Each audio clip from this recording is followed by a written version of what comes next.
Ready when you are. Yeah. Why did you invite Joe Kelly? What? Why did you invite Joe Kelly? Joe Kelly's a regular guest at this event. Why would we not invite Joe Kelly? I think he's a past winner. Was that the answer you were looking for? It felt like you were looking for a specific I answer. wanted something more. For reals, though, as far as Court. Was that with a Z on the for reals or? For reals. Okay. It's for real, Daniel. Sorry. I know. Come on, 818. Sorry, here we go. Even though obviously you're not playing for the Dodgers, you and Kourtney have continued to maintain a pretty strong foothold in the community. Why has it been so hard for you guys to continue this? Yeah, I think, I've talked about for the last 2 years how great my 9 years as a Dodger were, and all the great memories, all the things that we got to do.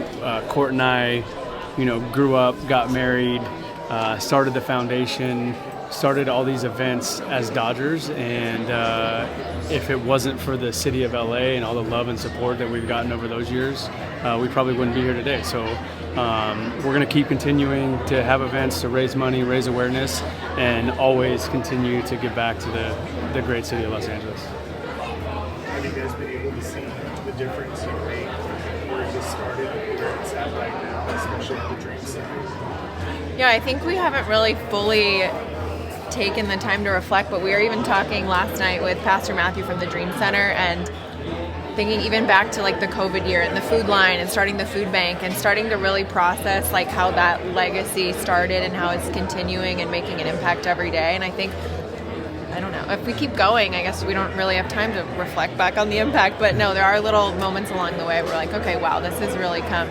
a long way for us, for sure. A little ironic to have better weather in November than earlier in the year. Yeah, I was at the Rams-Dolphins game about a week ago, and they did a How did weather. that go, by the way? Dolphins won.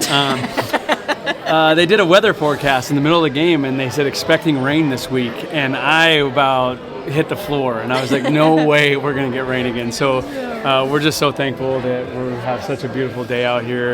It was a little cold this morning. We got up here bright and early getting everything set up, and there was some frost on the course, but it's warming up now, and it's looking like we're going to have a perfect day to play some golf and raise a lot of money. How have you guys seen the event sort of evolve from the very beginning? Oh, wow. I know. 8 years ago, we threw it together in 3 weeks and didn't know what it was going to look like. And that was actually, I was just saying, that was how we started the foundation. So the tournament actually came before the foundation. So to just see like the regulars coming back out, the same people, but then a lot of new faces every year that want to get involved, I think that's the best. It feels like a big family. I think you would agree. Like we get here and it's like, oh my gosh, that feeling that like, it's a good I don't know, annual Event. get together of the foundation and all the supporters, for sure. Yeah, I agree. I think it's getting bigger and better every single year. I think the feedback that we get from our golfers going through the line, getting all their swag in there, just gets a little bit sweeter every year. And then also the opportunity to show our supporters who come out to these events, the impact that we can have. Last night we did an event, and we were able to present two of our beneficiaries, the Veterans Program at the Dream Center and Operation Men, who were actually on the board for them. We presented them both with $100,000 on behalf of the foundation, and just letting everyone who shows up, all of our supporters, know that, hey, look, this is the impact that we get to provide these organizations because you guys are showing up, has been special, and that part of it's getting bigger and better every year as well. Pepiot hit the hole-in-one last year. Is there pressure on him to repeat, or do you think there might? Well, he's in my group, so I need him to have like 5 hole-in-ones this year. So he got promoted. The hole-in-one single-handedly promoted him into my group. Love that. Who are you looking forward to seeing out there today? Well, there's so many guys coming from all over the country, so we're thankful for that. One person we certainly will miss who was planning on being here, and it was on his refrigerator and circled, is Fernando. So we're definitely going to be missing him and thinking about him today. But the support from all the guys from all over the place has been fantastic. Seager's in from Nashville, Scott Kazmer flew in from Houston, Ryan Pepiot flew in from Tampa. We have a bunch of guys from Arizona who came out, Tony Gonsolin, Cal Raleigh. So the tournament's growing, it's spreading. When we first started this, it was a very, very heavy Dodger event. And as I've been moving around the country, guys from around the country have starting to come in. So there's a little bit more variety of guys, which we're excited to have out here, and a lot of guys that this is their first time. So we're hoping they have a great day and then they become regulars out here every year. And you mentioned Fernando right now. Is there like a story, something that you kind of recall from your time with the Dodgers that you just will always remember? One in particular, and I won't go into the details, but we ran into him 4 or 5 years ago in Vegas.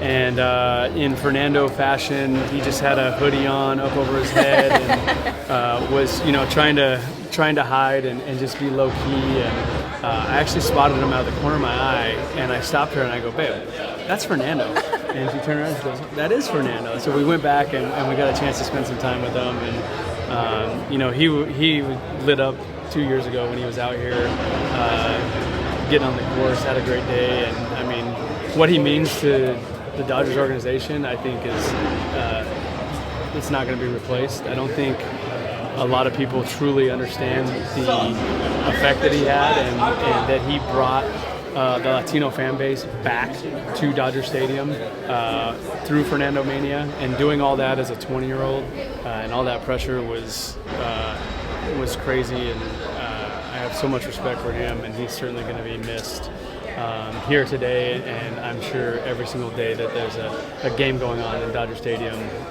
talking about it. All good? Thank you. Awesome. Yeah.